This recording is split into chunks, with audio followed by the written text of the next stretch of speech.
What happens when the very children you gave birth to, loved, and sacrificed everything for, are the ones who erase your name from their lives? No explanation, no call, no glance back. Diane Mercer experienced that, and she died in silence. But from those ashes, another woman was born, one who can never be erased again.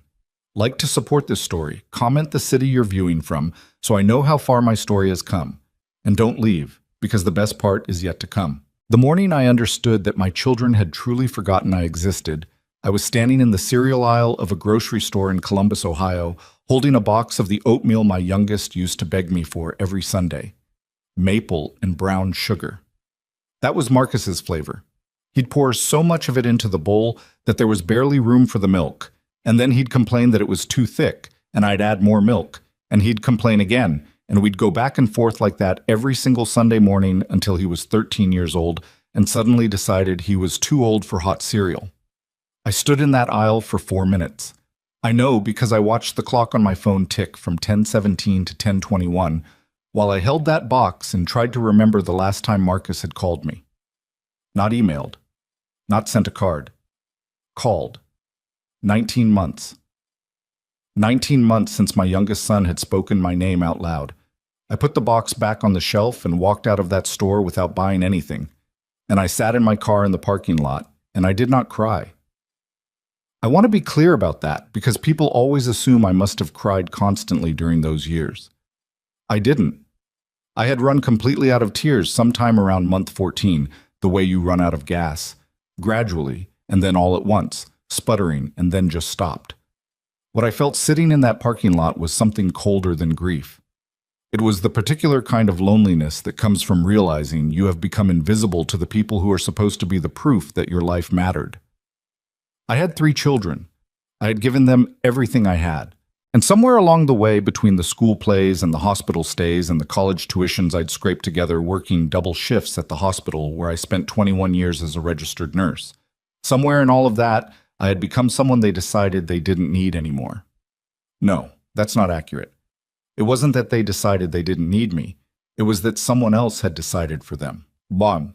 His name was Gerald Whitmore, and the first time I met him, I thought he was the most charming man I had ever encountered in my life. That was my first mistake. Probably my biggest one, though I didn't know it yet. Gerald came into my life when my children were teenagers. Vanessa was 17, Derek was 15, and Marcus had just turned 13. Their father, my ex-husband Paul, had died 2 years earlier from a heart attack that none of us saw coming, and I had spent those 2 years doing what I always did, which was putting my head down and working and making sure the kids had what they needed, even when I was running on nothing. I met Gerald at a hospital fundraiser. He was a donor, significant enough that he had his name on a plaque in the cardiology wing, modest enough, or so I thought, that he didn't lead with it. He was tall and silver-haired, and he asked me questions about my work and actually listened to the answers, which was not something I had experienced much of in the years since Paul died. We dated for 8 months before he proposed. I said yes, and I told myself it was because I loved him, and I think I believed it at the time. But looking back now, I think part of what I loved was the relief of it, the relief of not being so alone, the relief of someone else carrying some of the weight. My children were polite about it. Vanessa was already away at college and gave her blessing over the phone in that careful, measured tone she uses when she's not sure how to feel about something, but has decided she's going to be supportive anyway.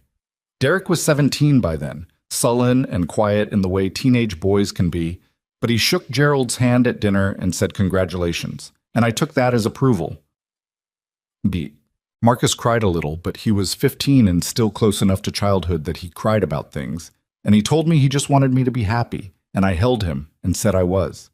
We got married on a Saturday in October, and it was a small ceremony, just family and close friends, and Gerald cried during the vows in a way that made everyone in the room go soft, including me. I should have paid more attention to what came after the ceremony, because Gerald Whitmore, I would eventually learn, was extraordinarily good at the moment of the gesture, the grand declaration, the perfectly timed tear. What he was not good at, what he had spent 62 years carefully hiding, was the quiet, ordinary, daily work of actually loving someone. The first shift was so small I almost didn't notice it. 6 months after the wedding, Gerald suggested that the kids might benefit from a financial advisor. They were at ages, he explained over dinner one evening, where learning to manage money was important. He had a man he trusted, a colleague named Patterson, who could help them set up accounts, think about their futures. "It's a gift," Gerald said, and he said it the way he said everything, with that warm smile that made you feel like you were being included in something generous. I thought it was a nice idea. I said so. What I didn't know was that Patterson was not so much a financial advisor as he was a man who was very skilled at paperwork. And what I didn't know, because I was working 60-hour weeks and trusting my husband, was what kind of paperwork Gerald was having him prepare. The second shift came about a year later when I noticed that my children had started talking to Gerald in a different way. More directly. More intimately, almost. Private jokes I wasn't part of.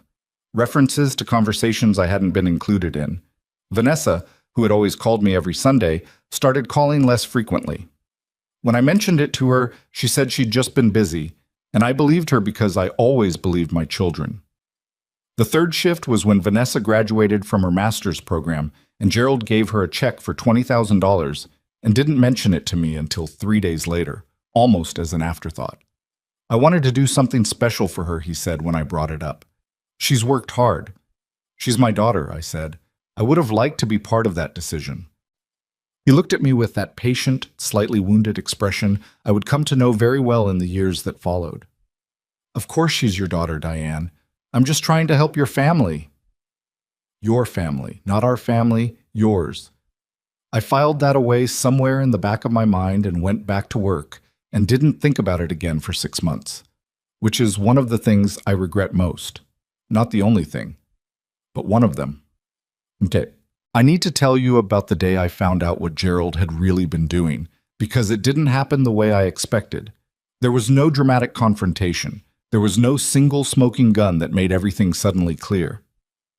It was a Tuesday afternoon in March, and I had come home early from the hospital because of a scheduling change, and I was making tea in the kitchen when I heard Gerald on the phone in his study. The door wasn't fully closed. I wasn't trying to eavesdrop, but I heard my name. Diane doesn't understand these things, Gerald was saying, in that same warm, patient voice he used with everyone. She's a good woman, she really is, but she's never had any head for finance. The arrangement we've discussed is the cleanest way to handle it. Patterson's already drawn up the documents. I stood in the kitchen with a mug of hot water in my hand and I didn't move. The kids understand, Gerald continued. They've been very reasonable about it. I think they appreciate knowing their futures are protected regardless of what happens down the road. I set the mug down very carefully on the counter. I walked to the study door. I pushed it open. Gerald turned around, and for just a fraction of a second, less than a second, barely a moment, I saw something in his face that wasn't the warm smile. Something colder. Something that recognized it had been heard. Then the smile came back, and he said smoothly into the phone, "Let me call you back." And he hung up and looked at me. "Who was that?" I asked. "Patterson," he said. "Just some routine portfolio matters." "What arrangement?" I said. "What documents?" He sighed. Not an angry sigh, a patient one, as if I had asked him to explain something very complicated to someone who might not quite grasp it. "Diane, sweetheart, you've been working so hard lately. You're exhausted. Why don't we sit down this weekend and go over everything together?" "Tell me now," I said. He told me a version of it, a very partial, very carefully edited version that made the whole thing sound like sensible estate planning. He used words like protective measures and contingency structures and simply ensuring the children's security. He smiled throughout and touched my hand and made it sound like something any reasonable, loving stepfather would do. I didn't believe him, but I didn't yet know enough to argue effectively, and Gerald was very, very good at knowing exactly when to stop talking. I called an attorney the next morning, a woman named Sandra Chu, who had handled a probate matter for my sister years earlier. I told her what I'd heard and what Gerald had told me, and I asked her what it meant. She was quiet for a moment. Then she said, "Can you get access to those documents?" I couldn't. Not right away. And what happened in the weeks that followed was something I am still not entirely sure how to describe, because it didn't feel like a betrayal unfolding in real time. It felt more like waking up slowly to discover that the house you've been sleeping in has been on fire for years, and everyone else in it knew, and no one told you. Gerald, I learned piece by piece through Sandra's quiet investigation, had spent the last several years doing the financial equivalent of slowly redirecting a river. He had built relationships with my children that were not, at their core, about affection. They were about dependency, about making himself the primary conduit through which they received things, money, opportunities, support, connection, so that over time he became more central to their lives than I was. It was not accidental, it was methodical. He had set up trusts for all three of them that were structured in ways that were, as Sandra put it, not standard. Ways that tied their access to the money to conditions. Conditions that included, buried in legal language that none of my children were sophisticated enough to fully parse, provisions that were tied to his continued goodwill. And he had told them, this was the part that Sandra confirmed through documents I eventually obtained, the part that I still have difficulty saying out loud even now. He had told them that I had agreed to all of it, that the arrangement was something we had decided on together, that I was simply not comfortable discussing the details directly, but that I fully supported the plan. He had signed documents using my name, not forged, exactly. Sandra explained the legal nuance to me, but I've never been able to keep the distinction straight, because to me the result was the same. He had made it appear that I had participated in and endorsed a financial structure designed to, ultimately, minimize my own importance to my children. He had spent years making himself indispensable to them by making me seem dispensable. And my children who I had rocked to sleep and driven to emergency rooms at 2 a.m. and held through every heartbreak and scraped and sacrificed for, my children had let him. Not because they were evil. I want to be precise about this, because it matters. They let him because they were young, and they were human, and Gerald was very skilled at what he did, and because he had offered them the one thing that is very hard to say no to, especially when you're in your 20s and the world feels uncertain and expensive and overwhelming. He had offered them security, and security, when you're afraid, can feel a lot like love. I confronted my children in person. All three of them together at Gerald's house, our house, though I had already stopped thinking of it that way, on a Sunday afternoon in late April. I had asked them to come. Gerald was away for the weekend, which was not accidental on my part. I had asked Sandra to prepare a summary of what she had found. Not the full legal analysis, just the key points, laid out plainly. Vanessa arrived first. She was 26 and beautiful in that careful, controlled way she had always had, even as a teenager, like she was perpetually aware of how she looked and had decided to look composed. She sat down at the kitchen table and looked at me with an expression that I can only describe as braced. Derek came in right behind her. He was 24 and had Gerald's firm handshake by then, which shouldn't have bothered me as much as it did. He sat next to his sister. Marcus was the last one in. He was 21, still a little soft around the edges in a way that the other two had lost. And when he came through the door and saw my face, he said, "Mom, what's wrong?" I told myself I was not going to cry. I did not cry. "I need to show you something," I said, and I slid Sandra's summary across the table. The silence that followed was the longest of my life. Vanessa read it twice. I watched her eyes go back to the top of the page and track down it again, and her face did something complicated that she tried to control and mostly managed to. "This is Sandra's interpretation," she said carefully. "Legal documents can be read different ways."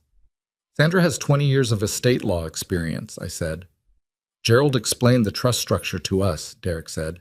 His voice was flat in a way that I recognized, the flatness he used when he was working very hard not to show what he was actually feeling. "He said you were part of those conversations." "I wasn't," I said. "He said, Derek." My voice came out sharper than I intended, and I watched him stop. I was not part of those conversations. I did not agree to any of it. He used my name on documents without my knowledge. Another silence. Marcus looked at me. His eyes were doing what his eyes always did when something was wrong, filling up, that particular way he had, like a glass someone was slowly pouring water into. "Mom," he said, and his voice cracked on the word. "Don't," Vanessa said sharply, and I wasn't sure if she was saying it to me or to Marcus. I looked at my eldest daughter. I had held this girl when she was 6 hours old. I had driven her to the ER with a broken arm and sat with her through 6 hours of waiting without once letting go of her hand. I had read her college application essays at midnight with a red pen and proud eyes. I looked at her and I waited for her to look back at me the same way she used to. She looked at the table. "We need to talk to Gerald," she said. Before anyone makes any decisions or accusations, we need to hear his side." "His side," I repeated. "That's only fair, Mom." And that was when I understood that something had already shifted, that the years of Gerald's careful work had already done what they were designed to do. Because the question Vanessa should have been asking was not what Gerald's side was. The question she should have been asking was why her mother was sitting across from her with a legal document and shaking hands and a face that had been fighting to stay still for the last 40 minutes. She should have been asking what I needed. Instead, she was protecting Gerald's right to respond. "I'm going to file a legal challenge," I said. "Sandra believes there are grounds. I wanted you to know before it became official." "Mom." Derek leaned forward. "You're talking about a lawsuit against Gerald. Do you understand what that would do to this family?" "Gerald did this to this family," I said. "I'm just responding to it." "If you file," Vanessa said, and her voice had gone very precise, very careful, the way it went when she was about to say something she knew she couldn't take back. "If you file against Gerald, you need to understand that we're going to stand behind him, because he has been there for us in ways that—" She stopped, started again. "He has been consistent and reliable and present." The last word landed like she meant it to, present, as opposed to me, who had been working 60-hour weeks to keep the lights on while Gerald charmed her at dinners I was too exhausted to attend.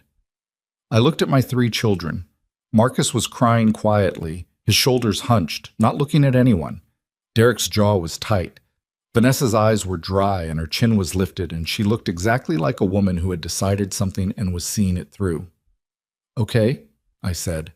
And my voice was steady because the tears were gone, and what replaced them was something harder, something cleaner, something that didn't feel like grief yet but would, later, in waves.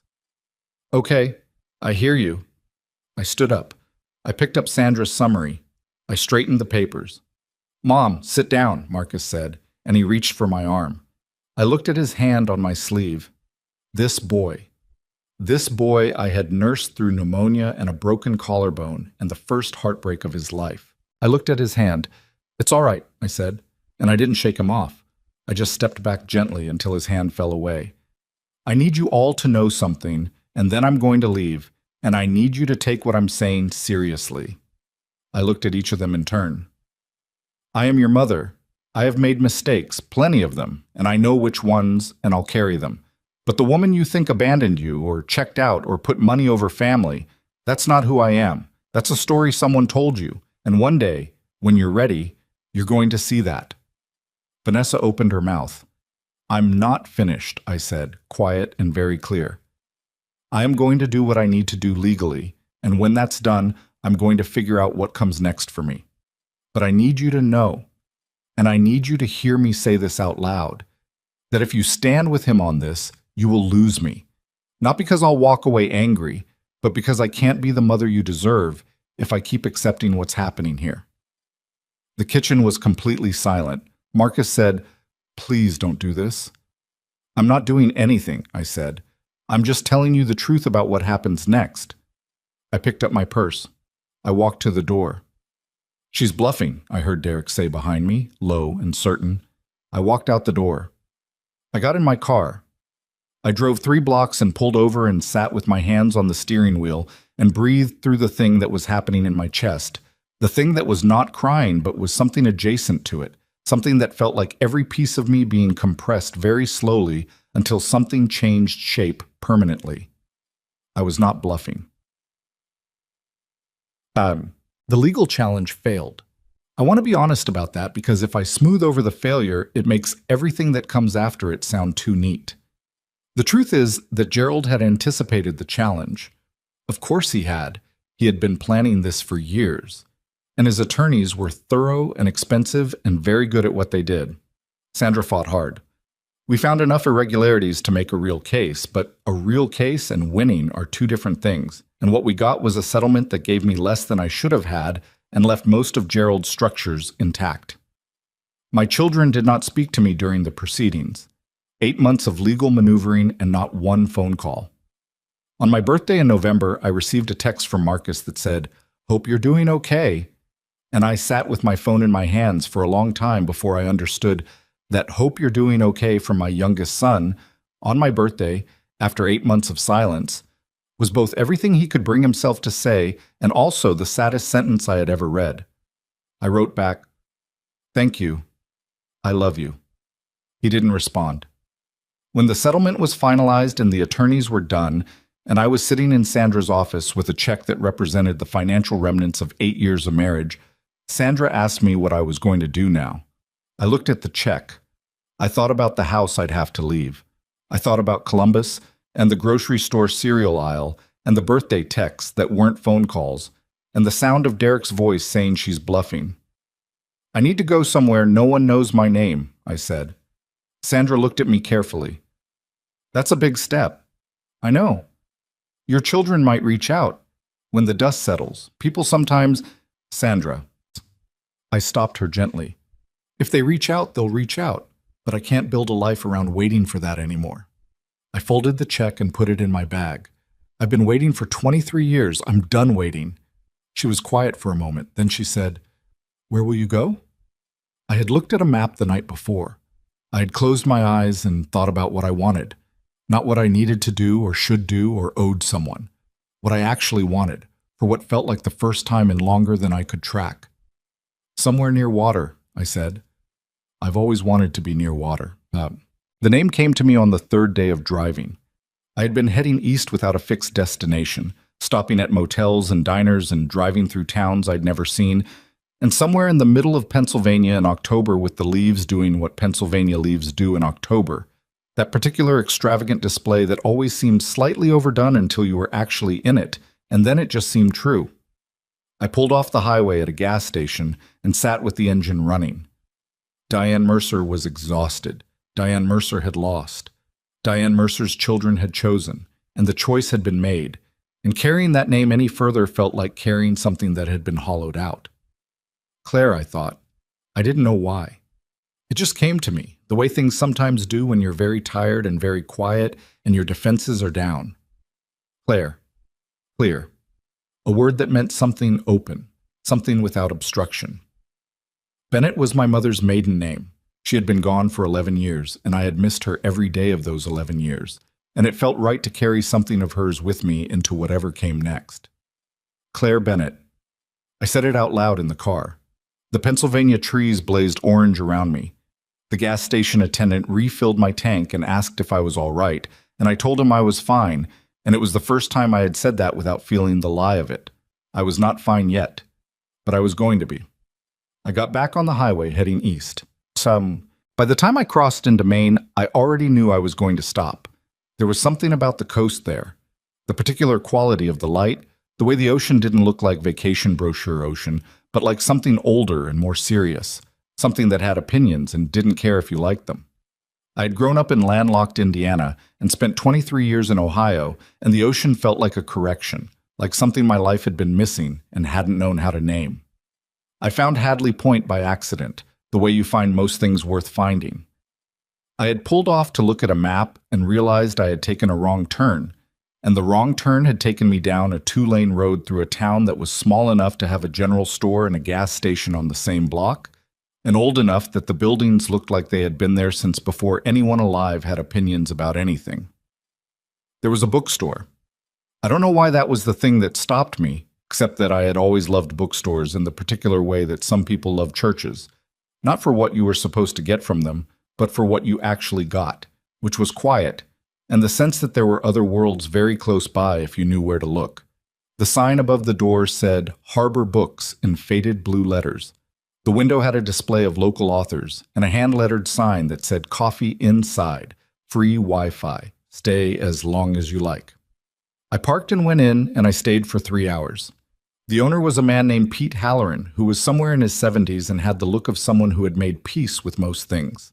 He brought me coffee without asking if I wanted it, which I have always thought was either rude or exactly right, depending on the circumstances, and in this case it was exactly right. We talked about the town for a while, and about his store, and about what had brought me to Hadley Point, and I told him a version of the truth, that I was looking for a change, that I'd been driving, that I wasn't sure where I was landing yet. He looked at me for a moment over the rim of his coffee mug. He had the quiet, observational quality of people who spend a lot of time around books, and not enough time around people who want things from them. "You know," he said, "I've been thinking about selling this place for 3 years, and I haven't done it because I can't figure out who to sell it to. I don't want it going to someone who'll turn it into a wine bar." I looked around the store. The shelves were slightly overstocked in the way that good bookstores always were. The coffee was bad, but not offensively bad. The light coming through the windows was the particular muted gray of coastal Maine in October, which should have been depressing and wasn't. "How much?" I said. He told me.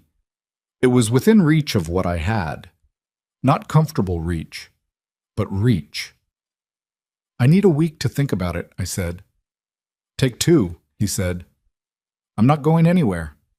I found a furnished apartment above a hardware store 2 blocks away, and I paid first and last month, and that night I sat on the edge of a slightly saggy mattress in a room that smelled like old wood in the ocean, and I opened my phone and looked at the name Diane Mercer in my contacts, and I held my thumb over it for a long time. Then I created a new contact, Claire Bennett, my own number. Then I called Pete Halloran and told him I was in. He laughed, the short, surprised laugh of someone who had expected to wait longer. "You sure?" he said. "I'm sure about the bookstore," I said. "The rest of it, I'll figure out as I go." "That's about the most honest answer I've ever gotten from a buyer," he said. I hung up and lay back on the saggy mattress and looked at the ceiling, and the sound of the ocean came through the single window, persistent and indifferent and oddly reassuring, and I thought about my children in Ohio, and then I made a deliberate choice to stop thinking about my children in Ohio. Not forever, not even for that long, just for tonight. Tonight I was going to let Claire Bennett have the room. Tomorrow I would figure out what she needed to do to stay. The first winter in Hadley Point nearly broke me. Not emotionally, or not only emotionally, practically. In ways I had not fully anticipated when I had stood in Pete Halloran's bookstore in October with the ocean light coming through the windows and made a decision with my gut instead of my head. What I had not understood about buying a small coastal bookstore was the specific financial reality of a business that made the bulk of its annual revenue in 3 months. June, July, August, the summer people came and they bought local history books and beach reads and gifts for people back home. And the register was busy, and the cafe corner moved coffee and pastries at a pace that felt sustainable. Then September came and the summer people left, and what remained was a town of 1,100 year-round residents, most of whom already had strong opinions about which books they liked and got them from the library. By January, I had burned through more of my reserves than the numbers I had run in October had suggested I would. Pete had been honest with me.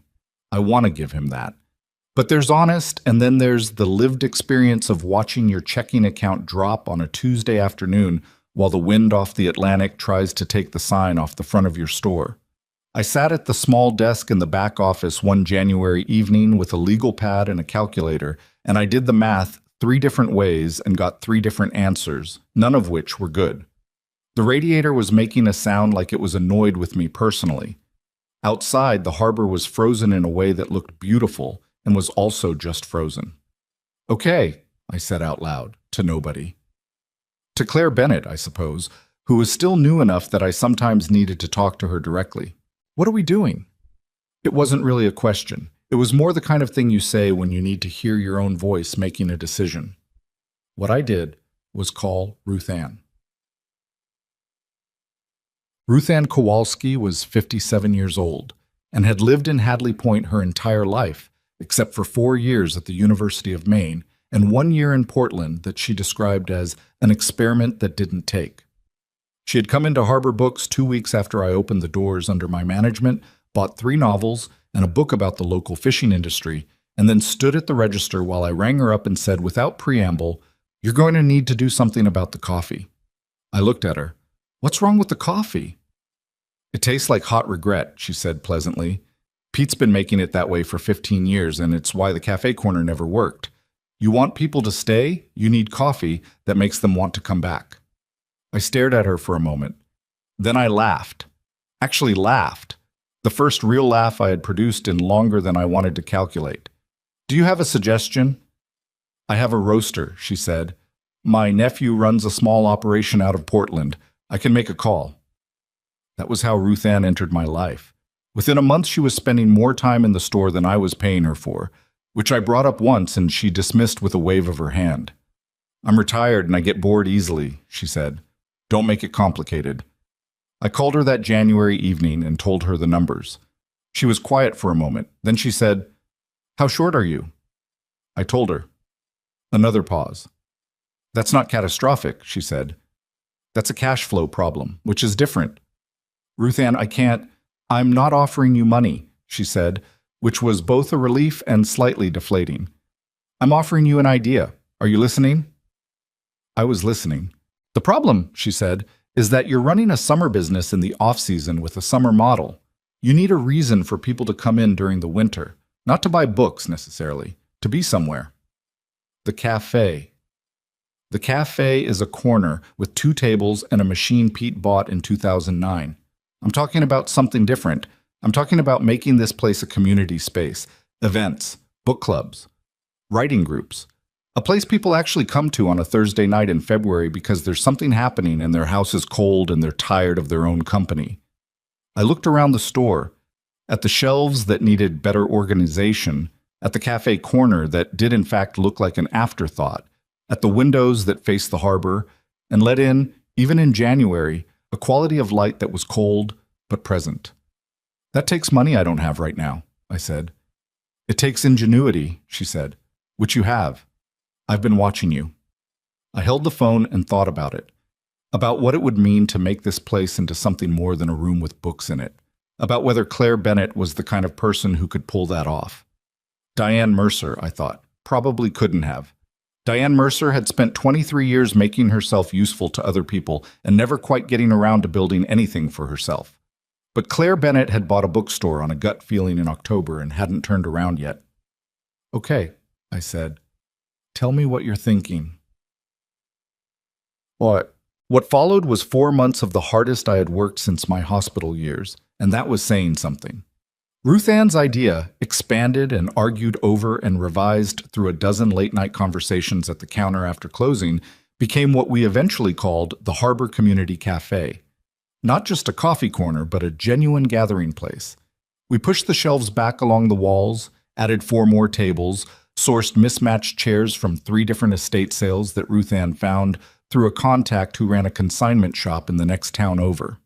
Her nephew's coffee arrived on Thursdays, and I learned to make it properly, which took longer than I expected because I had never been particularly skilled in a kitchen, and proper coffee, it turns out, is more technical than it appears. The first event was a Thursday night book discussion in February. 8 people came, which felt like a lot for a bookstore in a small Maine town in the middle of winter, until Ruth Ann pointed out that 2 of them were her sisters and 1 was her brother-in-law. And I told her that felt like cheating, and she said, all audience development starts somewhere, with a completely straight face. By March, the Thursday nights had grown to between 15 and 20 people. I had started a Tuesday morning coffee hour that attracted a rotating group of retirees and remote workers, and one woman named Sylvie Darnell, who was writing a novel about the fishing industry and came in every Tuesday from 9 to noon and ordered the same thing, a large coffee and a blueberry scone, and worked at the table by the window with the kind of focused silence that made the whole room feel more purposeful. I started a children's reading hour on Saturday mornings that began with 4 kids and grew to 11 within 6 weeks, mostly because of a series of picture books about a harbor seal who solved mysteries, which was exactly the kind of premise that should not have worked, but absolutely did. Money was still tight. I won't pretend otherwise. There were weeks when I did math I didn't like, and made choices about which bills got paid first that required the kind of prioritization I had never had to do in the years with Gerald, when the money had always been there, even if the reasons for it hadn't fully made sense to me yet. I was eating more pasta than was strictly interesting. I was wearing the same 6 sweaters in rotation. I was doing all of my own repairs on the building, which meant I was watching YouTube tutorials about radiators at 11 o'clock at night, and then attempting to apply what I had learned with a wrench and a degree of faith that was not entirely warranted. But here's what I need you to understand. I was not miserable. I was, in fact, for the first time and as long as I could accurately trace it, doing something that was entirely mine. Every decision in that store was my decision. Every mistake was my mistake to fix. Every Thursday night when I looked around at people sitting in mismatched chairs, drinking good coffee and arguing about books, it was because I had made that happen, with Ruth Ann's help and my own stubbornness, and a very second-hand set of chairs.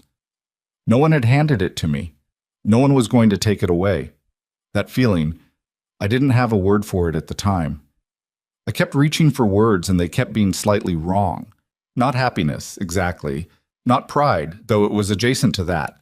It was more like solidity, like I had weight again. Like I was standing somewhere real. Diane Mercer had spent years being slowly made smaller. Claire Bennett was getting larger. And it was not comfortable exactly. And it was not seamless, but it was real. Torchette. Spring came to Hadley Point the way spring comes to coastal Maine, which is grudgingly and in installments. By April, the ice was off the harbor, and by May, the light had changed from the flat gray of winter to something with actual warmth in it, and I understood for the first time why people lived in places with winters like this.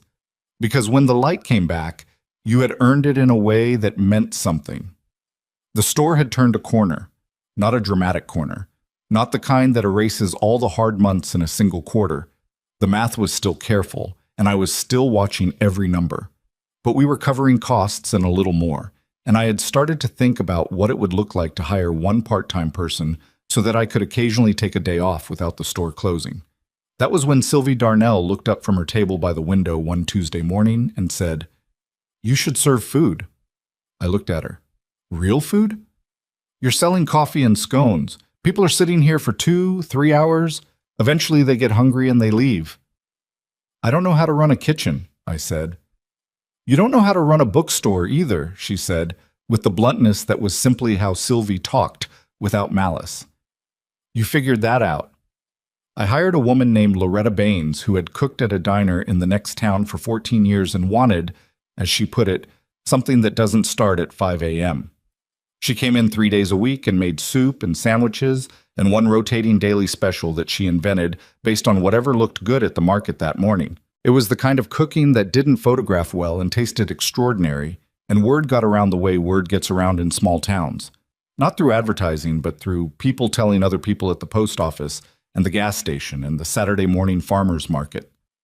The Harbor Community Cafe was not, by any metric that would impress anyone in a city, a success story, but by the metrics of Hadley Point, Maine, and by the metrics of Claire Bennett, who had arrived in October with a check and a new name, and the particular determination of someone who has nothing left to lose, it was exactly what it needed to be.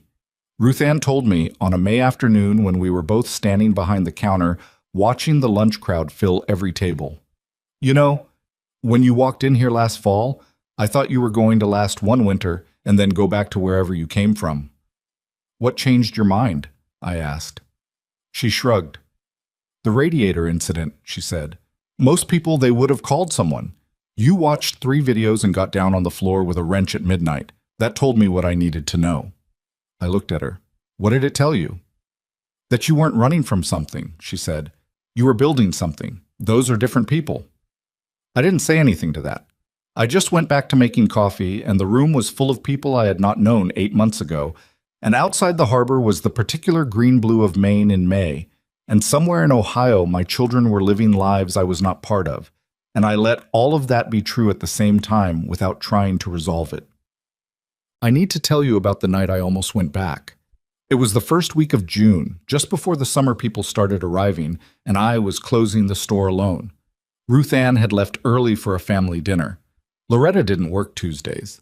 The last customer had gone at 7, and I was doing the closing tasks, the register count, the chairs, the coffee machine, and my phone rang.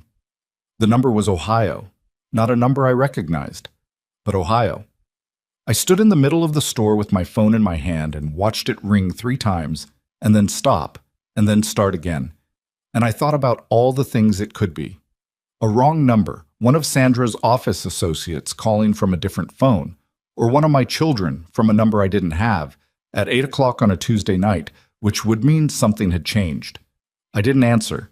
I stood there until it stopped, and then I sat down in one of the mismatched chairs that had started as an estate sale find and now felt like mine, and I breathed.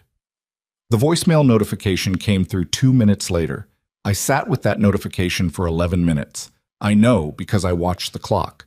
11 minutes of sitting in my own store in a town that had started to know my name, my real name, the name I had chosen, and deciding something. The thing I was deciding was not whether to listen to the voicemail. That choice was easy. Of course I was going to listen to the voicemail. The thing I was deciding was what I was going to do after, whether I was going to let whatever was in that message pull me back into the orbit of something I had spent 8 months getting clear of. I pressed play. It was Marcus. His voice was the same as it had always been, a little rougher at the edges than it used to be. And he sounded like he'd recorded this 3 or 4 times already, and this was the version he'd committed to. "Mom," he said. "Hi, it's Marcus, a pause. "I know it's been a while. I know. I just wanted to call and see if you were okay. Things have been weird here. I don't want to say too much on a voicemail, but I wanted you to know I've been thinking about you." Another pause, longer. "I hope you're somewhere good. I hope it's better than it was." Then a silence. Then, "I'm sorry for everything. I know that's not enough.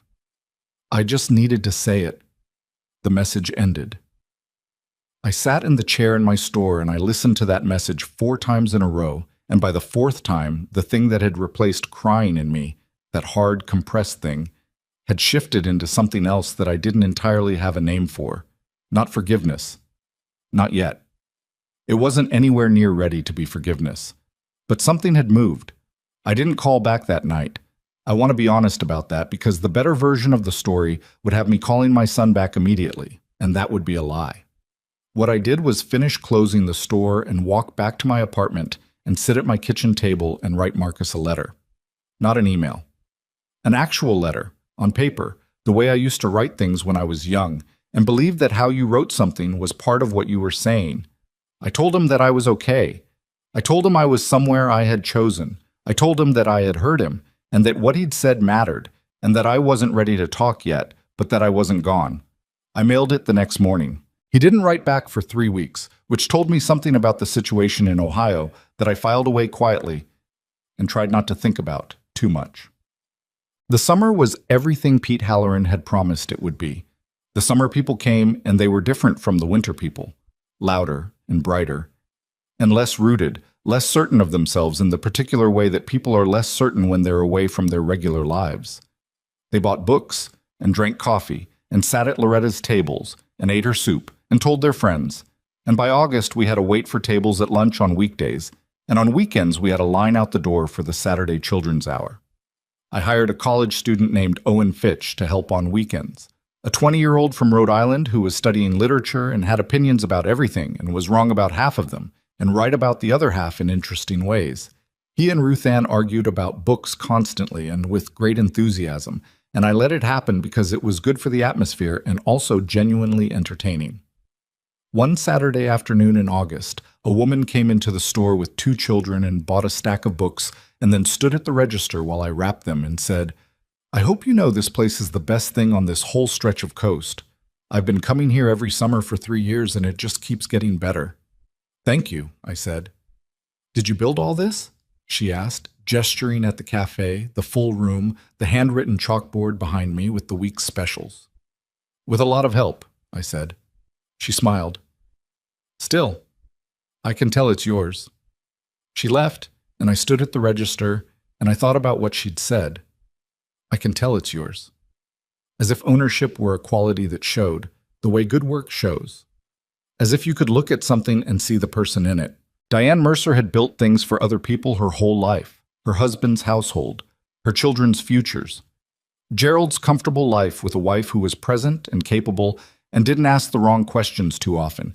Everything she built with someone else's name on it. Harbor Books. And the cafe inside it had my name on it. Claire Bennett. The name I chose. And standing in my store in August with the summer light coming in, and Owen and Ruth Ann arguing in the back about whether a certain novel deserved its prize, and Loretta's soup simmering in the kitchen, and a room full of people who were there because they wanted to be and not because they owed me anything. Standing in all of that, I felt something that I recognized as happiness, even though it looked nothing like any version of happiness I had imagined for myself when I was younger. It was quieter than I expected, smaller in some ways, more ordinary. It didn't announce itself. It was just there, solid and real, the way good things often are. Teet. Marcus's letter arrived on a Wednesday in September, 2 weeks after the summer people had gone and the town had settled back into itself. 3 pages, handwritten, which surprised me. Marcus had never been a writer. The handwriting was the same as it had been when he was in high school, slightly too large and leaning to the right. He told me things I hadn't known, that Gerald had begun pressuring all 3 of them in ways that had started to feel different, more demanding, less generous. That Vanessa had had a fight with him in the spring that she refused to talk about with either of her brothers. That Derek had started asking questions about the trust documents that Gerald's attorney had been slow to answer. "I think we were wrong," Marcus wrote, and underlined it, which was a Marcus thing to do. "I don't know all of what happened yet, but I think we were wrong, and I think Gerald knew things he didn't tell us, and I think you were telling the truth, and we chose not to hear it." Then he wrote, "I know that doesn't fix anything. I'm not asking you to fix it. I just needed you to know that I see it now." I read that letter standing at my kitchen table, and I didn't sit down the whole time. When I finished, I set it down carefully, and I looked out the window at the harbor, which was doing what it did in September. That particular combination of restless and still, the water moving but the light calm. I was not going to call him back yet. That wasn't stubbornness. It was something more careful than stubbornness. It was the understanding, hard-won over the past year, that doing the right thing in the right moment matters, and that there is a version of reconciliation that happens too quickly and collapses under its own weight, and I wasn't going to let that happen. Not because I didn't love my son, because I did. But something in me had shifted reading those words. Not opened, exactly. Not yet. More like acknowledged the possibility of opening. The way a door doesn't swing wide the first time you turn the handle. It just releases the latch. I sat down at my table and I picked up a pen and I began to write back. Outside, the harbor moved the way it always moved, indifferent and ongoing, and Harbor Books sat on the corner of Main and Wharf Street with its faded blue sign and its mismatched chairs and its smell of coffee and old paper, and it was mine, and I was still here, and that felt, for now, like enough. The letters between Marcus and me continued through the fall, slow and careful, the way you carry something fragile across a room you don't entirely trust. He wrote about his life in Columbus, the apartment he'd moved into the previous spring, the job he'd taken at an architecture firm, doing work he described as mostly unglamorous but occasionally interesting, the fact that he'd stopped going to Gerald's dinners. That last detail he slipped in without emphasis, a single sentence in the middle of a paragraph about something else, the way you mention something significant by pretending it isn't. I noticed it. I didn't comment on it directly. I wrote back about the store, about Ruth Ann, about the first real nor'easter I'd experienced in Hadley Point, which had kept me up most of the night listening to the windows argue with the wind. I did not write about how I felt reading his letters. I was not ready for that yet, and Marcus, to his credit, didn't push. He seemed to understand instinctively that what existed between us right now was something that could only be maintained at a certain temperature, warm enough to sustain but not so hot it burned through whatever we were carefully rebuilding. Vanessa and Derek. I heard nothing from. I told myself I was at peace with that. Some mornings I actually was. What I didn't know, through all those months of careful correspondence, was what was happening in Ohio. I didn't know because Marcus's letters were honest but partial. He told me what he knew and kept back what he was still working out, which was his right. And I didn't know because I had made a deliberate choice not to investigate, not to ask Sandra to make calls, not to do anything that would collapse the distance I had put between myself and that old life before I was ready. The distance, I had learned, was not abandonment. It was maintenance. It was the thing that made it possible for Claire Bennett to be real instead of just a name on a mailbox. But the past, I was about to discover, does not wait for you to be ready. It arrives on its own schedule, in its own way, and it does not knock first. It was a Thursday in late October, the store's second October, my second anniversary of the day I'd walked in and not left. When Ruth Ann came in 45 minutes before opening and set a cup of coffee on the counter in front of me with the particular deliberateness that meant she had something to say and was deciding how to say it, I looked at the coffee. Then I looked at her. "Someone's been asking about you," she said. I kept my face still. "Asking what?" "Asking if anyone in town knows a woman named Diane Mercer." She watched me. "Specifically, if anyone knows where she might be." The name landed the way it always did now. Not like mine, but like the name of someone I used to know. Distant and specific at the same time. "Who's asking?" "Man came into the general store yesterday. Alan told me. Middle 30s, well-dressed, not local. Said he was looking for a family member who might have relocated to the area." Ruth Ann paused. "Alan said he had a photo. Older photo. Looked like." I picked up the coffee. My hands were steady, which surprised me. "What did Alan tell him?" "Alan's lived here 60 years, Ruth Ann said. He's not going to tell a stranger anything about anyone." I held the mug and thought about this. Middle 30s, well-dressed. A photo. It could be a private investigator, which meant someone had hired one, which meant one of my children had finally done what Marcus's letters had been quietly building toward. Or it could be Gerald, using someone to locate me for reasons I didn't want to think about too carefully. "Thank you for telling me," I said. Ruth Ann leaned on the counter. "Claire, do you want to tell me what's happening?" I looked at her. This woman who had walked into my store and told me my coffee was bad, and then spent 2 years helping me build something real. This woman who had become, in the way of things you don't plan and can't entirely explain, one of the people I trusted most in the world. "Not yet," I said. "I'm not sure what's happening yet." She accepted that without argument, which was one of the things I valued most about Ruth Ann. She knew the difference between the times when a person needed to be asked more and the times when they needed to be left to think. I opened the store at 9 o'clock and I worked my Thursday as normally as I could manage, which was mostly fine. I made coffee. I helped a woman find a book for her granddaughter. I attended to the register. I talked to Sylvia about her novel, which was in its second draft and was not going well, which she described with the bleak humor of someone who has been through this enough times to find it darkly funny. At 4:30, the bell above the door rang. I was behind the counter, restocking a display, and I looked up. He was about 35, dark coat, the kind of careful, neutral face that people who do investigative work often have, a face that doesn't offer information before it has to. He looked around the store the way someone does when they're cataloging it, and then he looked at me, and I knew immediately that this was the man Alan had spoken to, and I knew immediately that he recognized me. "Miss Bennett?" he said. "Not Mercer. Bennett," which meant he already knew. "Yes," I said. He reached into his coat and took out a business card, Mesuam, and set it on the counter. "My name is Jeff Callard. I was hired to locate a woman named Diane Mercer. I believe you might be able to help me." I looked at the card, then at him. "I think you believe more than that," I said. He had the professional courtesy not to pretend otherwise. "I'm not here to cause any disruption," he said. "My clients are looking to make contact, that's all. Whatever you decide to do with that information is entirely your choice." "Who hired you?" "I'm not able to share that without—" "Who hired you?" I said again. Quiet. Very clear. He looked at me for a moment. "The Mercer children," he said. "All 3 of them." I stood behind the counter of my store and I breathed. All 3. Not just Marcus, who had been writing letters. All 3, which meant Vanessa and Derek had moved from wherever they'd been to something more active. Something that required hiring someone and spending money and making a coordinated decision. Something had happened. Something larger than letters. Tell them I know, I said, and tell them I'll be in touch when I'm ready, not before.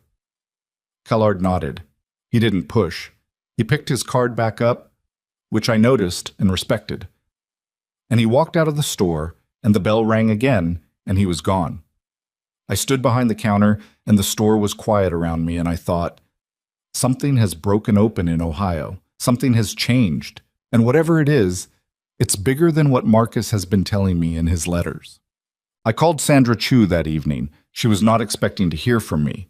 We had last spoken 8 months earlier, a routine check-in she'd initiated.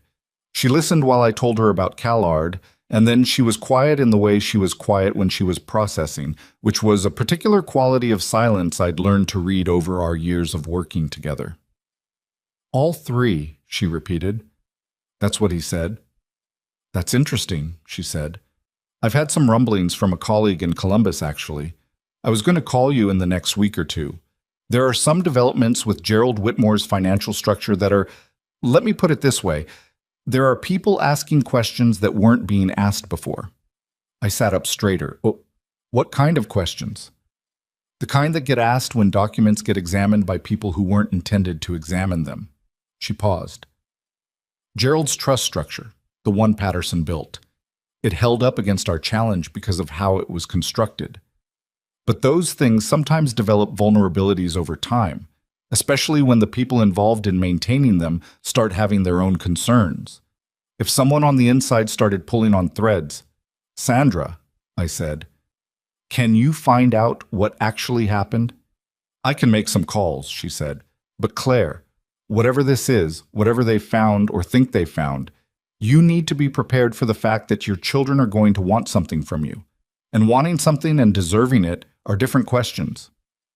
I know, I said. You've built something real up there, she said, and I could hear in her voice that she meant it, that whatever professional caution lived alongside her warmth, she wasn't performing this. Don't let whatever comes next undo that. Whatever you decide about them, you protect what you've built first. I hung up and sat in my kitchen for a long time in the dark, listening to the harbor through the window, and I thought about the word ready, about how many things in my life I had done before I was ready, because someone else's timeline required it. Paul dying before I was ready to raise 3 teenagers alone. Gerald's legal maneuvering before I was ready to fight it. My children's silence before I was ready to survive it. I had spent 2 years on my own schedule, answering to no one, building something at my own pace, and it had made me into someone I actually recognized. I was not going to let someone else's urgency take that from me. But I also knew, sitting in the dark in Hadley Point, that the phone call from Sandra and the man in the dark coat, and the fact that all 3 of my children had combined their resources to find me, all of that meant something was coming, and no amount of my own preparation was going to control the shape of it. Sandra called back 4 days later.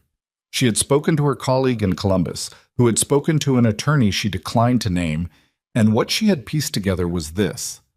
3 months earlier, Vanessa had been going through a storage unit that held items from Gerald's and my former house, items that had been placed there during the legal proceedings and never properly sorted.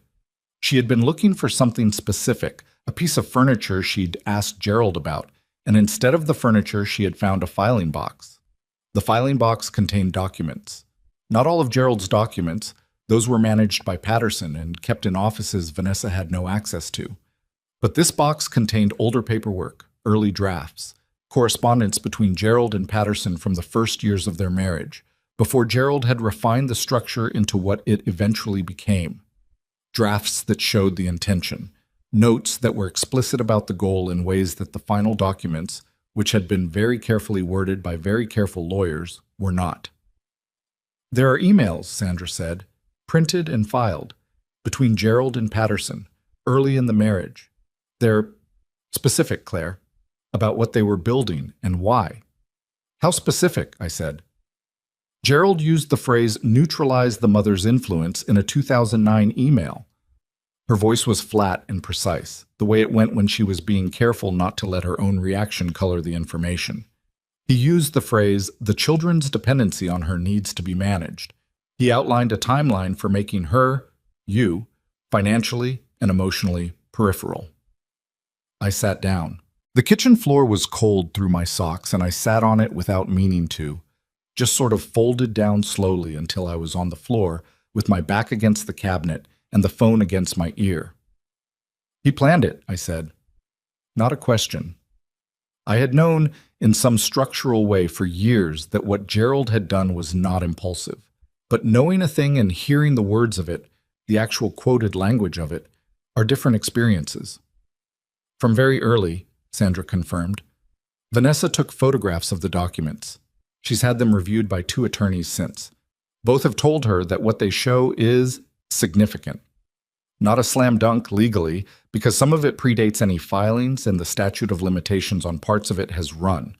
But what it does, definitively and without ambiguity, is show that your children were manipulated, that the story Gerald told them about you was constructed, that their choices during those years were made on the basis of false information that he manufactured. The kitchen was very quiet around me. How are they taking it? I asked. A pause. From what I understand, badly. Vanessa hasn't spoken to Gerald since she found the box. Derek confronted him directly, which from all accounts went poorly. Marcus apparently already suspected, which is consistent with what you've told me about his letters. She paused again. They're not handling it well, Claire. They're handling it the way people handle finding out that a significant portion of their adult decisions were built on a lie. I thought about my children, about Vanessa's careful, controlled face across the kitchen table 8 years ago, telling me she was going to stand behind Gerald, about Derek saying she's bluffing, about Marcus's hand on my sleeve as I walked out.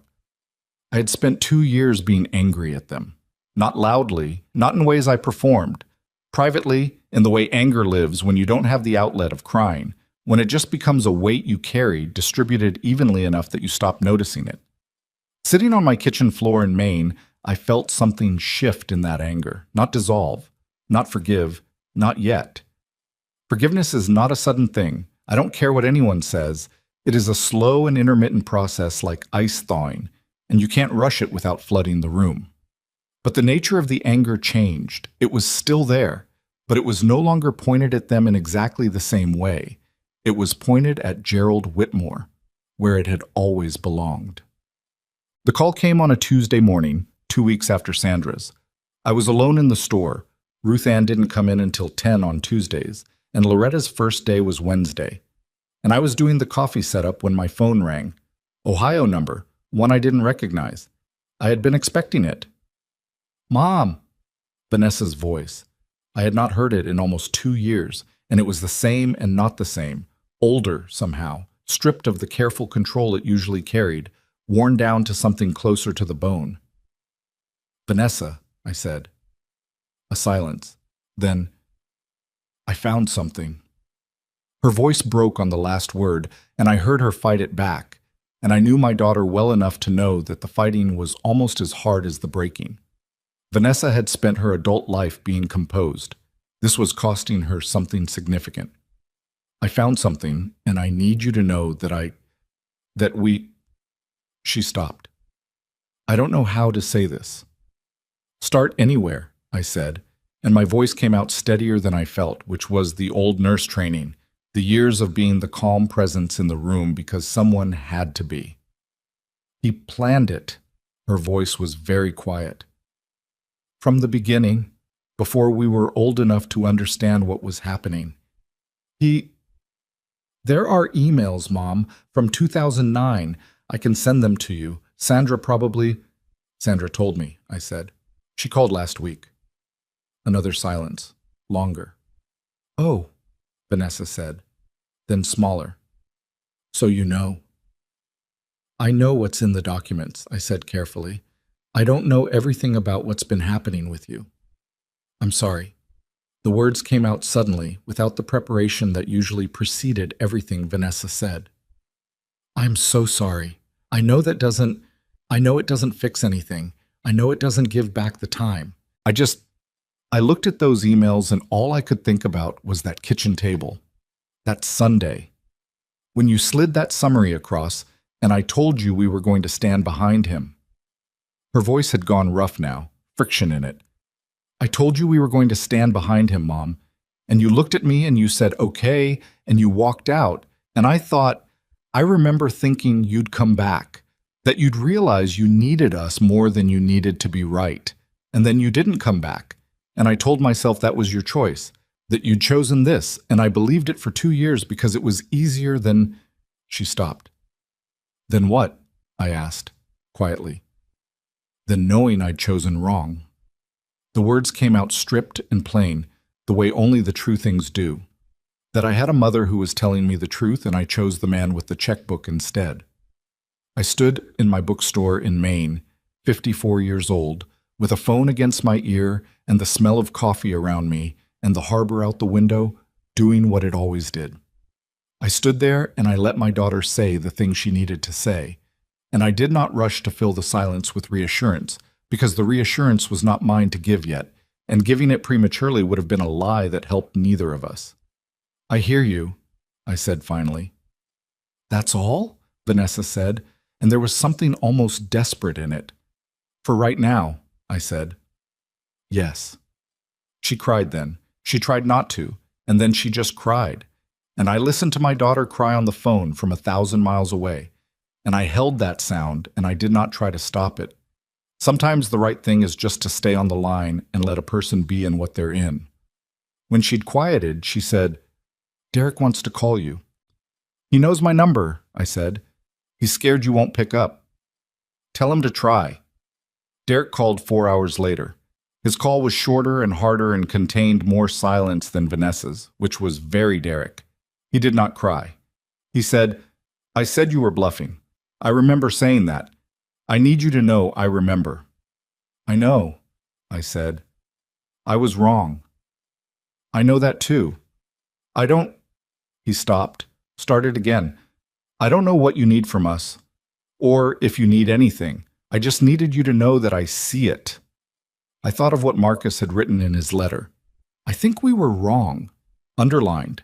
The same thing, essentially, in 2 different voices. Derek's tight and controlled, Marcus's sprawling and raw.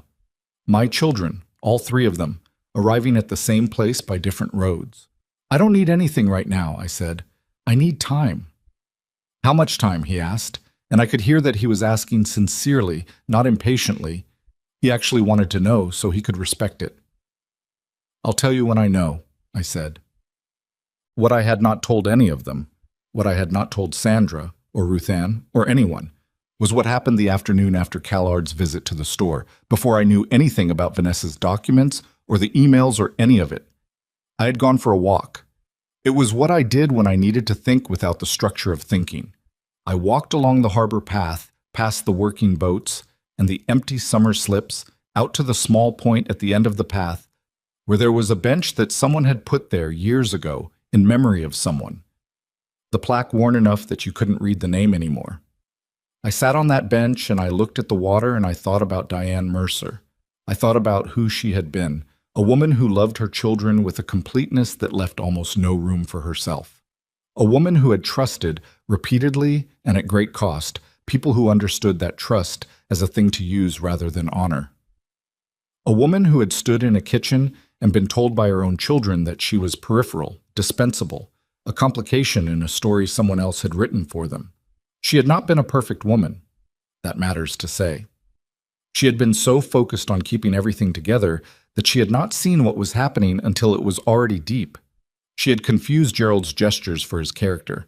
She had worked so hard and trusted so completely that she had made it easy for someone to hollow her out from the inside while she wasn't watching. And then I thought about Claire Bennett, about the woman who had sat on a saggy mattress in a rented room and called a man she'd known for one afternoon to say she was buying his bookstore.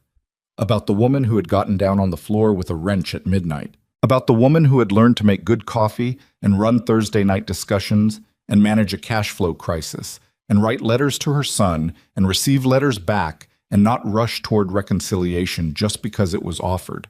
The 2 women were the same woman. That was the thing I had been slowly learning over 2 years. Diane Mercer did not disappear when Claire Bennett was born. She grew into her. All that love that had been used against her, all that capacity for devotion and work and connection, it had not been lost. It had just been redirected toward something that was hers, toward a store and a town and a set of relationships built on her own terms. The past was coming. My children had found me, and whatever came next was going to require me to be both of those women at once. The mother who still loved them, and the woman who had learned at significant cost that love without boundaries is just vulnerability with a nicer name. I sat on the bench a little longer. The harbor moved. A fishing boat came in, low in the water, and the gulls tracked it the way they do, loud and purposeful. I watched until it docked. Then I got up and went back to my store. I called Marcus the evening after Derek's call. Not because his letter or his voicemail had earned it. They had, but that wasn't the reason. I called because out of my 3 children, Marcus was the one who had started moving first, who had picked up the phone in the dark and recorded a message about being sorry before he knew what Vanessa would find in that storage unit. He had apologized when he didn't yet have the full story to justify it. He had apologized because something in him still knew the truth, even when he didn't have the documents to prove it. He answered on the second ring. "Mom," he said, and the word had the same weight it always had in his voice, the particular weight of someone saying something they have needed to say for a very long time. "Marcus," I said. "How are you?" A beat, then a sound that was almost a laugh. "Honestly, kind of a mess." "Tell me," I said. And he did. For nearly an hour, sitting in my kitchen with the harbor outside, I listened to my youngest son tell me what the last 2 years had looked like from inside. The growing discomfort with Gerald, the questions that hadn't had answers, Vanessa's discovery, the confrontations, and their aftermath. He told it the way he wrote, large and slightly too honest for its own comfort, without the editing that Vanessa applied to everything or the compression Derek used. When he finished, there was a silence. "I missed you," he said. I closed my eyes. "I missed you too," I said, and meant it with every part of myself, including the part that was still angry, and the part that was still learning to trust, and the part that had survived, and the part that was sitting in a kitchen in Maine that smelled like coffee and old books and was more mine than any place I had ever lived. "So what happens now?" he asked. "I don't know yet," I said. Honest. I know that I love you. I know that I'm not the same person I was 2 years ago. I know that whatever happens between us has to be built differently than it was before. That's what I know right now." He was quiet for a moment. Then, "Can I come see you? I'm not asking to come fix everything. I just want to see you." I looked around my kitchen, at the life that was mine, at the woman who had built it. "Not yet," I said, "but soon." "Okay," he said. And then, "Claire, is that what I call you?" The question landed in a place I hadn't expected. I sat with it for a moment. "For now," I said. "Let's start there. Marcus came in December. I had said soon and I meant it, but soon turned out to be 6 weeks of more letters and 2 more phone calls and 1 conversation that lasted until past midnight Maine time and left me sitting in the dark kitchen afterward just breathing, not sad exactly, not happy exactly, but something in between that didn't have a clean name. He drove up from Columbus. 14 hours, which he did in one stretch, arriving on a Saturday morning just after the store opened. I knew he was coming. We had agreed on the date, agreed on the parameters, and I had spent the preceding week being more normal than usual in a way that Ruth Ann noticed and didn't comment on, which was the right call on her part. I was behind the counter when the door opened. He looked older. That was the first thing. 23 years old now, and the softness I had noticed at 21 had not entirely gone, but had rearranged itself into something more settled. He was wearing a jacket I didn't recognize and carrying a bag that had seen better days, and he stood in the doorway of my store and looked at me and did not move for a moment. I came around the counter. We didn't hug immediately. That would be the clean version of this story, the version where the music swells and we move toward each other and all the distance collapses in one moment. What actually happened was that we stood about 4 feet apart in the entrance of Harbor Books and looked at each other the way you look at something you've been trying to picture accurately for 2 years and are only now finding out how close you were. "Hi," Marcus said. "Hi," I said. Then he hugged me, and I let him, and I held him back, and it was not a Hollywood reconciliation. It was two people who had hurt each other in different directions and with different degrees of culpability, trying to figure out what was left and what could be rebuilt, and whether the structure was sound enough to build on. It lasted about 10 seconds, and then I stepped back and said, "You want coffee?" He laughed, the same laugh, startled and genuine, the laugh I had been hearing since he was 7 years old. "God, yes," he said. "I've been driving since 4 a.m. Bab." He stayed 3 days. He slept on the couch in my apartment above the hardware store, and he helped in the store on Saturday afternoon when it was busy, shelving books and running the register with a competence that surprised me until I remembered that Marcus had always been quick with people, always had the particular social ease that I'd never entirely had. Ruth Ann assessed him within the first hour and gave me a look at the end of the day that communicated, without words, that she had decided he was worth something. Coming from Ruth Ann, that was significant. We talked in the evenings after the store was closed and dinner was done, sitting in my kitchen with the harbor sounds coming through the window. The conversations were not easy. That needs to be said plainly. They were not the warm, cathartic reunions of movies and television. They were the actual hard work of two people trying to be honest with each other about a painful history without the distance of letters to make it manageable. The first night he asked me if I had been lonely. I thought about it. "Yes," I said. "And also, no." Which is a strange thing to say, but it's true. The loneliness of being here was different from the loneliness of being in Ohio and still feeling like no one could see me. He looked at his coffee cup. "I saw you," he said quietly. "I just didn't do anything about it." "I know." "Why do you think that is?" He looked up. "Honestly, I've thought about it for 2 years and I think I know, but I want to hear what you think." I looked at my son. The question took courage to ask, the particular courage of someone who isn't sure they want the honest answer, but is asking anyway. "Because Gerald gave you things," I said, "not just money, structure, a feeling that your future was secure. And when someone gives you that when you're 21 and the world feels uncertain, it's very hard to look at what it cost." "It cost you," he said. "Yes." "That should have mattered more than it did." "Yes," I said again. "It should have." He didn't argue with that. I respected him for not arguing with it. There's a version of reconciliation that papers over the truth with apology, and everyone feels better for about 3 weeks before the unaddressed thing starts leaking through the floor. I was not interested in that version. Whatever Marcus and I were building had to be built on what was actually true, including the parts that were hard to say and harder to hear. "I need you to understand something," I said, "and I need you to hear it not as an attack, but as a fact." He nodded. "What happened to me was not an accident. Gerald spent years making deliberate choices, but the effect of those choices was only possible because you and your brother and sister made choices too. Choices that hurt me. And I can understand the context for those choices. I can hold the whole thing in my head, the manipulation and the dependency and the age you all were and what Gerald offered you. And I can understand all of that and still hold you accountable for your part. Both things are true." Marcus was quiet for a long moment. "I know," he said. "Do you?" "I know," he said again more firmly. "I'm not asking you to pretend it didn't happen. I'm not asking you to just come back and act like 8 years of absence is fine because Gerald's the real villain. I know it doesn't work that way." I looked at him. My youngest. The one who had called first and apologized before he had the evidence to justify it, because somewhere in him the truth had been running quietly all along, waiting to be acknowledged. "Good," I said. "As long as we're clear on that, we can figure out the rest." The rest took longer than a 3-day visit. Of course it did. The rest took the better part of a year, and it was not linear. And there were moments in it that I am not proud of, and moments that surprised me, and moments that I would not trade for anything. Vanessa came in March. Her visit was nothing like Marcus's.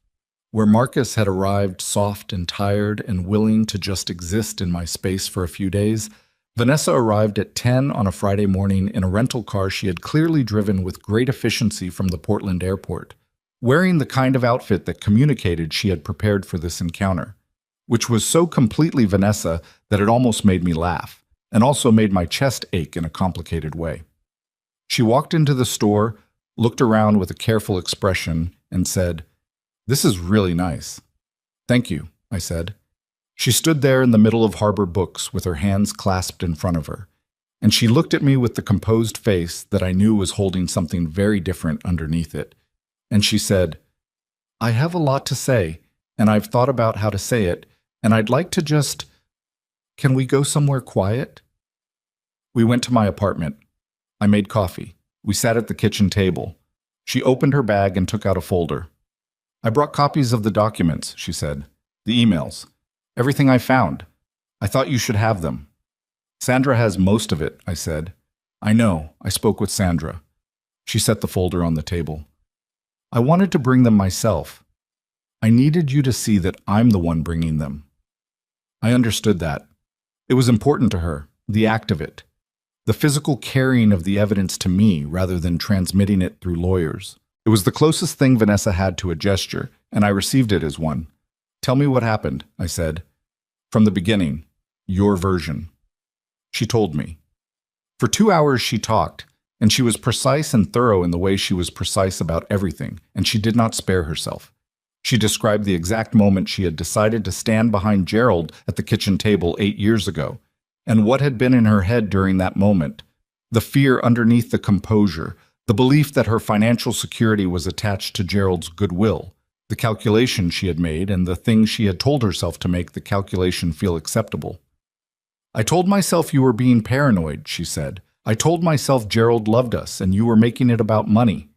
And I knew, even then, I knew there was something in that assessment that wasn't right. I knew you well enough to know you weren't paranoid, but it was easier to believe the comfortable version." "Vanessa," I said. She looked up. "I know all of that," I said. "I've known most of it. What I need to know is what's different now. Not what you discovered. What you found in that storage unit is significant, but understanding the mechanism of what Gerald did doesn't automatically make you a different person. What is actually different about you?" She was quiet for a moment. Then she said something I hadn't expected. "I left my job," she said. I stared at her. Vanessa had worked at a corporate law firm for 4 years. It was the job she had structured her entire graduate education toward. "What?" "6 weeks ago, I gave notice." She looked at her hands. I realized that I had been making the same calculation in my career that I made with Gerald, choosing security over what was actually right, choosing the comfortable version, taking cases I had problems with because the firm needed them, telling myself the context made it acceptable. She paused. "I don't think what Gerald did to you was separate from who I was becoming. I think I was becoming someone who was very good at choosing the comfortable version." I sat with that. It was more honest than anything I had expected from her, more self-aware than the Vanessa who had sat across the kitchen table from me 8 years ago and looked at the surface of the table instead of my eyes. "What are you going to do?" I asked. "I don't know yet," she said. Which is terrifying, but I think I needed to not know for a while. I looked at my daughter. She was 34 years old, and she had just told me she had blown up her career, and she was sitting at my kitchen table with her hands around a coffee mug, and her composure was still in place, but it was thinner now, more like tissue than armor, and underneath it I could see something real. "I'm not going to tell you that was the right decision," I said. "I don't know your life well enough to say that." "I'm not asking you to validate it," she said. "I just needed you to know." "Why?" She looked at me directly for the first time since she'd sat down. "Because I've spent 34 years making decisions based on what they'd look like to everyone except you, and I wanted to make one decision that you knew about first." The kitchen was very quiet. "Okay," I said finally. "I know about it." She breathed out slowly. "That's all I needed," she said. And for just a moment, before the composure reasserted itself, her face looked like my daughter's. The real one. The one I had known before Gerald and decisions and the terrible efficiency of choosing wrong. Derek was the last. He didn't come to Hadley Point. He called in April and asked if he could, and I said yes, and then 3 weeks went by and he didn't come. And I didn't follow up because I had made a decision very early in all of this that I was not going to chase any of them. The door was open. I was not going to stand in it calling their names. He finally called again in May. I'm not ready to come up there yet, he said. I need to ask you something first. Okay, I said. Did you hate us? Direct, no preamble, very Derek. After, while you were building all of this, did you hate us for making it necessary? I sat down in the chair behind the store counter. It was early, before opening, and the store was quiet around me. I thought about the honest answer to that question, about what it meant to answer it precisely rather than kindly. Sometimes, I said. Not consistently, but sometimes, yes. A pause. Okay, he said. Does that change something for you? I asked. No, he said. I just needed to know you were being real with me. Vanessa's doing her thing, Marcus is doing his thing, and it all feels very managed. I need to know when I talk to you that you're not managing me. I'm not managing you, I said. I treated you like garbage, he said, not just by choosing Gerald, by the way I talked about you during those years, the things I said. I need you to know that I know exactly what I did, not just the broad strokes. I know the specific things. Tell me one, I said. He was quiet for a long moment. At Thanksgiving, the 3rd year, Gerald's house. Marcus mentioned you, and I said you had always been unstable, that it wasn't surprising you'd disappeared. I said it in front of his girlfriend. His voice had gone flat with the effort of saying it plainly. She didn't know you, she just accepted it, and I let it stand there as the version of you that she knew. The word unstable sat in the air between us across 1,000 miles of phone line. I had not known about that specific incident. Sandra's file had general outlines, but not that. Not the texture of it, the specific word, the audience. I breathed through the first wave of it. Thank you for telling me that, I said. Don't thank me for it, he said with a sudden roughness. Don't be gracious about it. I don't want grace right now. I want you to tell me that it was a disgusting thing to say, because it was. I thought about that for a moment, about what he was actually asking for. He wasn't asking for forgiveness. He was asking me to validate the weight of what he'd done because he needed to know I understood the full measure of it before whatever came next. It was a disgusting thing to say, I said, clear and direct. Calling your mother unstable to her son's girlfriend while she was living alone with no one who knew where she was. Yes, Derek, that was disgusting. The silence that followed was long. Yes, he said quietly, it was. And it's also, I paused. It's also something I'm going to need time with. That specific thing. I can't absorb that in one conversation and move forward as if it's been dealt with. I need you to know that. I know, he said. I'm not calling to resolve it. I'm calling because I needed you to know that I know. He came to Hadley Point in June. He was 32 years old and he looked like his father in a way that had grown more pronounced since I'd last seen him. The same jaw, the same way of standing as if he'd already decided something. He came into the store and shook my hand, which was so Derek, so exactly the wrong instinct converted into the closest right one he could manage, that I felt something ease in me without quite knowing it had been tight. Nice place, he said, looking around. It took a while, I said. I heard. He looked at me. Marcus told me about the radiator. The radiator is fine now. He said you fixed it yourself. YouTube tutorial, I said. It took 3 attempts. Derek almost smiled. Not quite. Yeah, he said. That sounds right. What I want to tell you about those months, the conversations and the visits and the letters that continued alongside both, is that they were not a redemption arc in the way stories make redemption arcs look. They were not clean. There were conversations that ended badly and had to be restarted. There was a phone call with Vanessa in April that ended with both of us angry and required 10 days of silence before we could try again. Derek's June visit had a moment on the second day where he said something that landed wrong, and I asked him to leave the store and come back when he could speak to me differently, and he did. He walked around the harbor for 45 minutes and came back and said, You're right. I'm sorry. I was doing the thing I do. And I said, I know. And we started again. None of it was easy. None of it was seamless. It was the grinding, repetitive, occasionally infuriating work of people who have history trying to build something new on top of it without pretending the history isn't there. And there were things I did not do that I need to be honest about. I did not tell them I forgave them, not during any of those visits or calls. Because I hadn't, not completely, and saying it before it was true would have been the worst possible thing I could have done, for them and for me. Forgiveness offered too early becomes a debt the other person feels they owe you, and it poisons the thing you're trying to build. What I told them, individually and with different words but the same meaning, was that I was willing to keep going, that I was willing to show up to the next conversation, that what they did to me was real, and I was holding it, and also I was here, and those two facts could exist at the same time. I also did not let them give me money. This was a line I had decided on before any of them arrived, and it was the line I held most firmly. Vanessa offered twice, once obliquely and once directly, and both times I said no. Derek offered to fund a renovation of the store's back room, and I thanked him and declined. Marcus, characteristically, asked before offering, and I told him to save his money.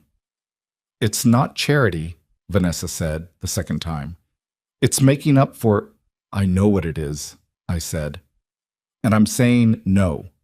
Not because I don't need the money sometimes, but because the store is mine. What I've built here is mine. The moment I take money from you to fix it, the dynamic changes, and we're not doing that again. She looked startled. That's not... Vanessa. I kept my voice even. I watched Gerald spend 8 years making your futures financially tied to his goodwill. I am not going to become a version of that for any of you. You'll give me money, and then you'll feel you have a stake, and then you'll have opinions, and then it's not mine anymore. No. A long pause. I didn't think of it that way, she said. I know, I said. That's why I'm explaining it. She looked at me for a moment with an expression that was hard to read, and then she said, You're very different from who I remembered. I know that too, I said. But Gerald Whitmore, through all of this, was not absent. He had not disappeared quietly. He had contested Vanessa's disclosure of the documents, argued through his attorneys that she had removed private property without authorization, attempted to reframe the narrative in the way that he was very skilled at reframing things. There were months of legal back and forth between Sandra and his team, and while none of it directly involved me, it was a presence at the edges of everything. The unresolved thing. The man who had started all of this still working his machinery even as the parts of it were failing. Sandra updated me monthly.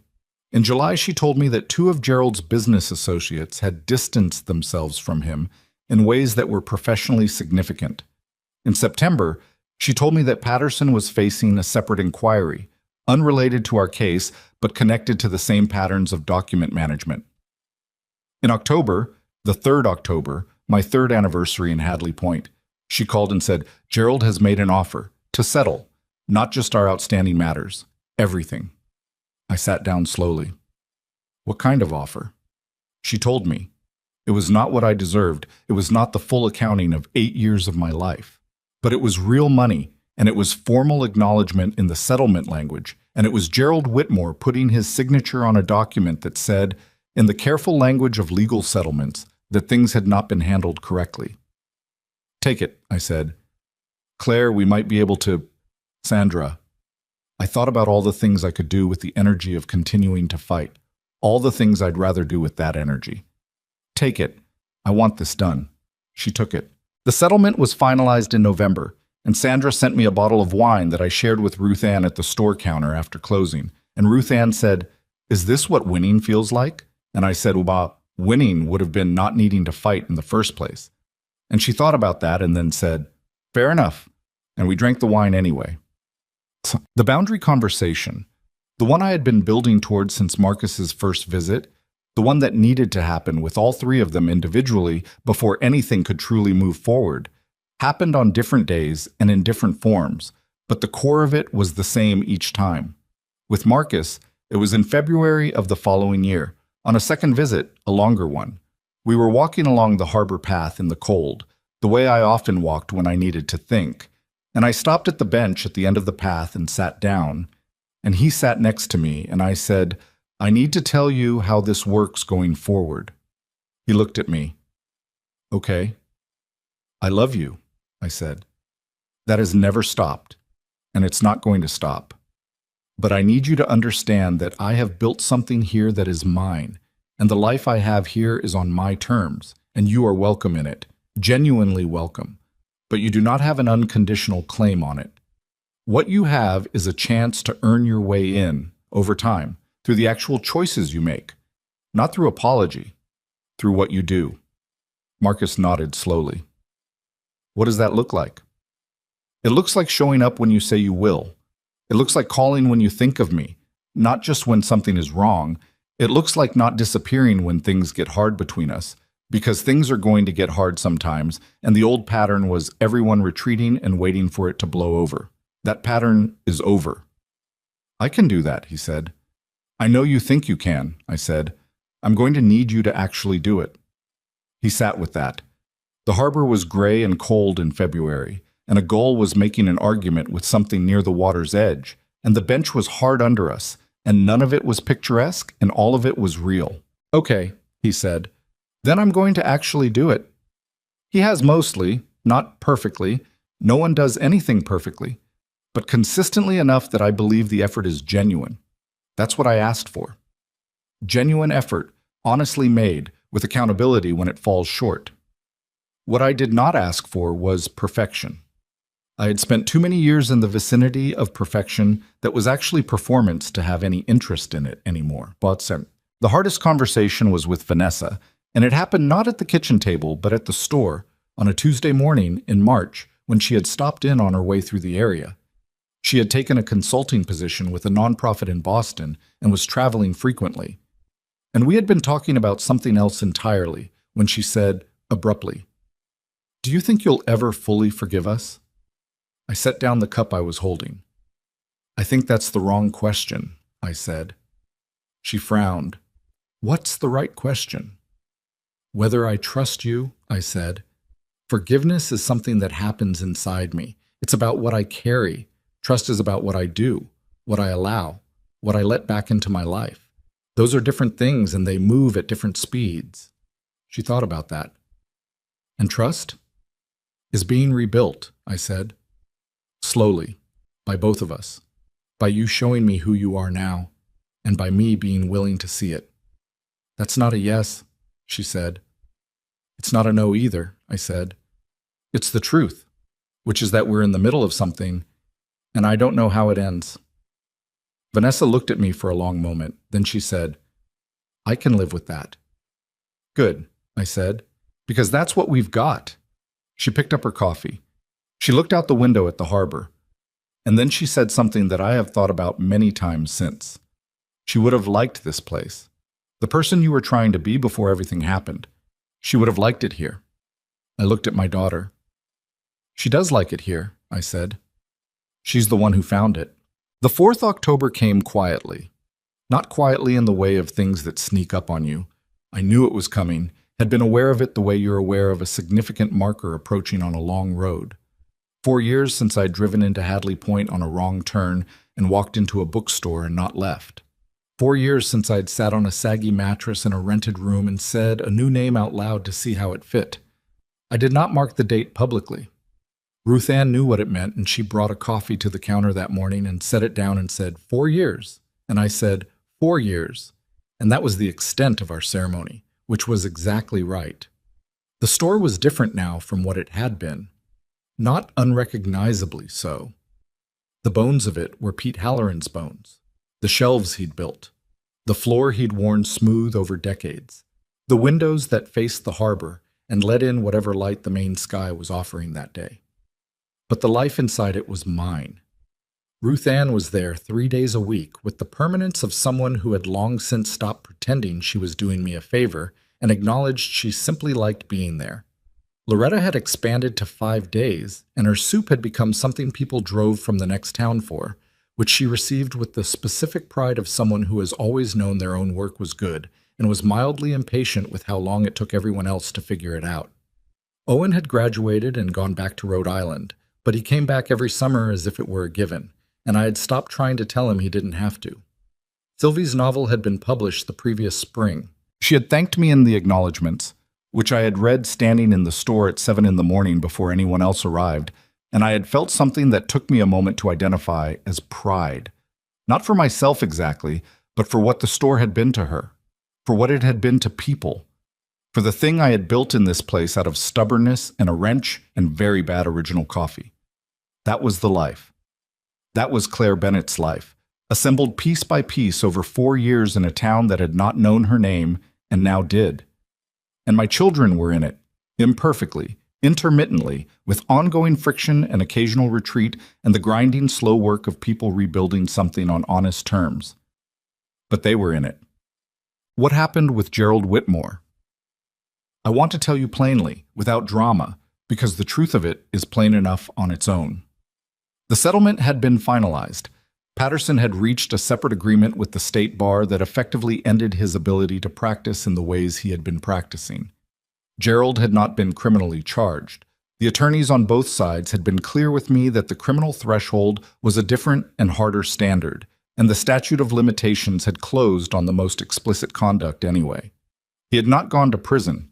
He had not been publicly ruined in the ways that some people, when I told the condensed version of this story, seemed to feel he deserved. What he had was a financial settlement that cost him significantly, a professional reputation that had developed very specific cracks in very specific circles that mattered to him, and 3 stepchildren who no longer returned his calls. That last part was not my doing. I want to be clear about that. I had not instructed my children to cut Gerald off. I had not made it a condition of my engagement with them. They had made that choice independently, each of them, arriving at it by their own roads. Vanessa, when she read the emails, Derek, after the confrontation that had gone badly, Marcus, when he understood that his early suspicions had been right all along. Sandra told me once, in the careful language she used when she was about to say something that had weight, "There are people who would say he got away with it." "I know," I said. "Do you feel that way?" I thought about it honestly. "Sometimes," I said, "when I'm tired or when something reminds me of what those years cost. Yes, sometimes I feel that." I paused. "But I've spent enough of my life inside other people's consequences. I'm not going to make his punishment the measure of my recovery." She was quiet for a moment. Then, "That's the most hard-won thing I've ever heard you say." I didn't feel wise saying it. I want to be clear about that too. Wisdom rarely feels wise from the inside. It mostly feels like the thing you arrived at after trying all the other options and finding them worse. The moment I want to tell you about, the one that, when I look back, I understand as the hinge of everything, happened on a Saturday in June of the 4th year, which was not a dramatic Saturday in any visible way. The store was busy with early summer people. Loretta was running the kitchen with the efficiency of someone who has stopped tolerating inefficiency. Ruth Ann was in her element at the register, recommending books with the particular confidence of a woman who has read everything and has opinions about all of it. And my 3 children were there. Not planned, exactly, or rather, planned with the loose coordination of people who have learned to be in each other's orbits without requiring everything to be arranged perfectly. Marcus had driven up Thursday and was staying through the weekend. Vanessa had a work meeting in Portland on Friday and had extended the trip. Derek had come because Marcus asked him to, and because, as he told me when he arrived on Saturday morning, looking slightly like he'd made the decision at the last minute, which he had, I thought it was time. All 3 of them in my store on a Saturday in June. I watched it from behind the counter, Marcus behind the coffee machine, which he had learned to operate with a competence that Ruth Ann had acknowledged grudgingly and which he was enormously pleased about. Vanessa at one of the tables with her laptop, working and occasionally looking up to make a comment to Ruth Ann that Ruth Ann responded to with either agreement or argument, both delivered with equal energy. Derek standing near the fiction shelves, genuinely reading the back of a book, the specific posture of a person who has walked into a bookstore uncertain and found something that caught him anyway. I watched them, and I thought about who they had been at that kitchen table 8 years ago. Vanessa's lifted chin and deliberate composure. Derek's flat voice saying she's bluffing, Marcus's hand on my sleeve as I walked out, and I thought about who they were now. Not transformed. People don't transform, not really. They shift, and the shift is real. But the person doing the shifting is still the same person with the same bones and the same patterns that have to be watched and managed. Vanessa was still controlled and still sometimes said things that needed to be walked back, and she still found the walking back difficult. Derek was still more comfortable with silence than with the actual words of things, and he still sometimes chose the silence when the words were what was needed.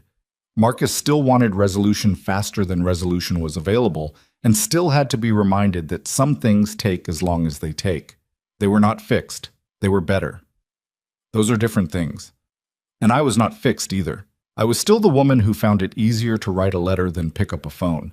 I was still the woman who sometimes lay awake at 3 in the morning and thought about the word unstable and felt the weight of it all over again. I was still the woman who had loved too completely and trusted too blindly and made herself so useful to other people that she forgot to build anything for herself until she was 52 years old and had nothing left to lose. That woman was still in me. She just wasn't all of me anymore. Ruth Ann pulled me aside during the afternoon lull, when the lunch crowd had thinned and the early evening people hadn't arrived yet. "Can I say something?" she said. "You always say something," I said. "True." She leaned against the counter. "I've been watching your kids today." "And?" "They're trying," she said. "You can see it. That's not nothing." "I know," I said. "Are you letting it matter?" She looked at me with the directness she always had, no hedge to it. "Because I've watched you keep people at the exact right distance for 4 years, which was right for a long time. I'm asking if it's still right." I looked out at the store, at Marcus laughing at something a customer said, at Vanessa, who had closed her laptop and was actually talking to Sylvie, who had come in for her Tuesday coffee 2 days early and was currently telling Vanessa things about the publishing industry that Vanessa was receiving with visible interest, at Derek, who had put down the book and was helping an elderly man reach something on a high shelf without being asked, without making a show of it just because he saw that it was needed. "I'm working on it," I said. Ruth Ann nodded. "Good," she said, and went back to the register. That evening, after closing, the 4 of us ate dinner in my apartment. I cooked. The pasta that I had eaten too much of in the lean first winter, which I had eventually learned to make well enough that it was no longer a symbol of scarcity, but just something I liked. The apartment was not large enough for 4 people comfortably, and we knew it and didn't care. And the conversation moved the way it does when people are actually comfortable together. Not smoothly, not without friction, but with the ease of people who have decided they are allowed to be in the same room. At some point, Marcus said, "Remember when we used to have Sunday breakfast? The oatmeal thing?" I looked at him. "I was thinking about that recently," I said. "The maple brown sugar," he said. "I don't know why I stopped eating that." "You decided you were too old for it," I said. "You were 13. "That's extremely embarrassing," he said. 13-year-olds are idiots." "You were not an idiot," I said. "You were 13. There's a difference," Vanessa said, without looking up from her plate. "He was a little bit of an idiot." "Vanessa," Derek said, in the tone of someone trying not to laugh. "What?" "He was," Marcus pointed his fork at her. "You are not the authority on idiot behavior in this family." "I absolutely am, because I have records." "You don't have records." "I have a very good memory, which functions as records." I sat at my kitchen table with these 3 people and listened to them argue about something that meant nothing, and I felt something move in my chest that I recognized as love. Not the complicated, tangled, grief-adjacent love of the past 8 years, but the simpler, older love of a mother at a table with her children, the kind that preceded all the damage and had apparently survived it. I did not say any of that out loud. I just sat with it. That felt like enough. I want to talk to you directly now. Not as a storyteller arranging events into a shape, as a woman who has been through something and come out the other side and has thoughts about what it means. The thing people get wrong about stories like mine, the thing I got wrong for years, is that the opposite of being erased is being found. By the people who erased you, specifically. Coming back. Being seen again. Reconciliation as the destination, the proof that you mattered. That's not it. The opposite of being erased is building something so undeniably yours that erasure becomes impossible. Not because anyone is watching, because you are watching, because you know what you built and why and what it cost, and you would do it again. Diane Mercer was erasable because she had poured everything she was into other people's containers. Her children's futures, her husband's household, Gerald's comfortable life. She gave and gave and gave until there was nothing with her own name on it, nothing that was hers in the specific, irreducible way that means something cannot be taken without her permission. When Gerald moved to make her peripheral, there was no structure in place to resist it. She had built no walls because she had not understood that walls are not for keeping love out. Walls are for knowing where you end and someone else begins. That is what I had to learn. At 52 years old, on a saggy mattress in a rented room in a town I had found by accident, that the most important structure a person can build is the one with their own name on it, not in defiance of love, not instead of love, alongside it, as the foundation that makes love possible rather than dangerous. My children came back, and I am glad they did. I will not pretend otherwise. The gladness is real, and it is large, and it sits in my chest every time I think about Marcus at the coffee machine and Vanessa arguing with Ruth Ann and Derek quietly helping a stranger reach a high shelf. That gladness is real. But if they had not come back, if the documents had never been found, if Marcus had never sent that first message, if the whole architecture of Gerald's manipulation had held and my children had stayed exactly where they were, I would still have a life worth living. I would still have Harbor books. I would still have Ruth Ann and Loretta and Sylvie's acknowledgement and the harbor outside my window and the mismatched chairs and the feeling of standing in something that I built with my own hands from almost nothing. That is the thing I needed you to understand, not as comfort, as instruction. You do not wait to be found. You build something so real, so entirely yours, that finding yourself becomes possible regardless of what anyone else decides. Gerald Whitmore, as far as I know, still lives in Columbus. I have not spoken to him since the settlement, and I do not intend to. There are people who ask me whether I want an apology from him, whether I would accept one, whether the story would feel complete if he showed remorse. I understand the impulse behind that question. Remorse from the person who hurt you can feel like the final piece of something. But I stopped needing pieces from Gerald a long time ago. He can keep his remorse or his lack of it. Both belong to him, not to me. What he did to my life, he did, and what I made of my life after is mine. Those two facts exist in the same story, and I am done trying to make them cancel each other out. What I know about Gerald Whitmore is that he spent decades building influence over other people because he did not have enough sense of himself to exist without it. He needed to be the most important person in every room, the provider everyone depended on, the man without whom nothing worked. That is a terrible way to live. More terrible than anything he did to me, though I say that with full awareness of what he did to me. The hunger that drove him, I would not trade my life for it. Not for a single day of it. I have never been the most important person in a room. I have been, at various points, the person who kept the lights on, and the coffee running, and the shelves stocked, and the Thursday nights happening. I have been the woman at the counter who remembers what you were reading last time and already has the next one set aside. I have been the mother who was not there, and then the mother who came back in a different form, and the woman who learned to love her children from a new position, one with a floor underneath it. That floor is mine. No one gave it to me. No one can take it.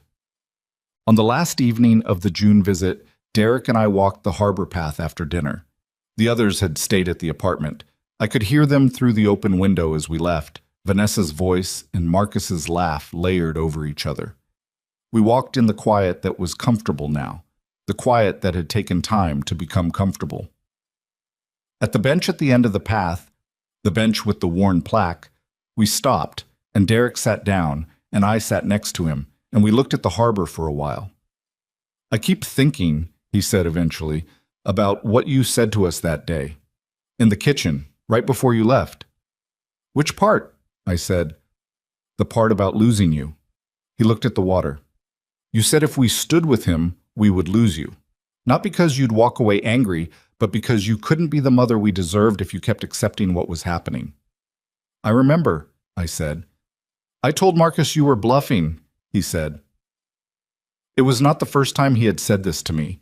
He kept returning to it, the way you return to the place where you made a wrong turn, not to punish yourself, but to understand it well enough that you don't do it again. You thought I needed you more than I needed my own dignity, I said. A lot of people would have. You didn't. No, I said. I didn't. He was quiet for a moment, then, I'm glad you didn't. He said it with the plainness that was the most honest thing about Derek. No ornamentation, just the true statement, laid down like a tool placed carefully on a table. I'm glad you left. Not because it didn't hurt, because it did, but because if you'd stayed, you would have just gotten smaller and smaller until there wasn't enough of you left to come back from. I looked at my son, 32 years old, this careful, compressed man who had his father's jaw and his own particular courage that expressed itself through action rather than words.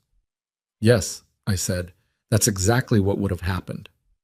So I'm glad, he said again. Even though it was the worst thing that ever happened to me, I'm glad you went and built this. He looked back at the store, just visible at the end of the path. I'm glad there was something to find. The harbor moved. The light was doing what it did at that hour in June in Maine, going gold at the edges, that extravagant coastal light that felt like it was trying to compensate for the winter by being extraordinary now. A boat came in. The gulls made their arguments. Me too, I said.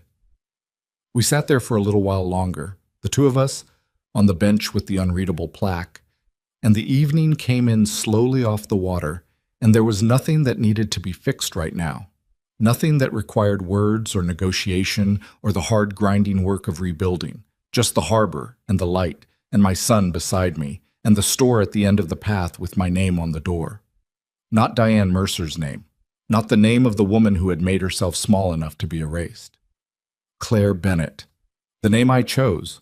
The woman I became when there was nothing left to lose and everything left to build. She is not finished. She is not perfect. Some mornings she still carries the weight of what was lost, and some nights she still hears the word unstable and has to breathe through it. She still makes mistakes in her store and in her relationships and in the quiet of her own kitchen at 3 a.m. She is not the woman who emerged whole and healed from the fire. She is the woman who walked through it and kept walking and learned that the direction you're moving matters more than the condition you're in when you start. If you are carrying something heavy right now, something someone did to you, something you lost, something that was taken before you understood it could be taken, I am not going to tell you it gets easy. I am not built for those kinds of reassurances, and neither, I suspect, are you, if you have stayed with me this long. What I will tell you is this: the life that belongs to you is not the one that gets handed back. It is not waiting on the other side of someone else's apology or someone else's acknowledgement or someone else's change of heart. It is the one you decide to build on whatever ground you can find, with whatever tools you have, starting from wherever you are right now. Diane Mercer waited her whole life to be seen by the people she had given everything to. Claire Bennett stopped waiting and built something that could be seen from the road. That is the difference. That is the whole difference. And it was the hardest thing I ever did, and the most necessary, and I would not trade a single winter of it. Not the radiator, not the pasta, not the saggy mattress, not the nights on the kitchen floor, for the comfortable life I had before, which was not really mine at all. The harbor is outside my window. The store is on the corner where I left it. My children are in my life, imperfectly and honestly, on terms we built together from the rubble. And Claire Bennett is still here. Still here, still building, still, after everything, entirely her own.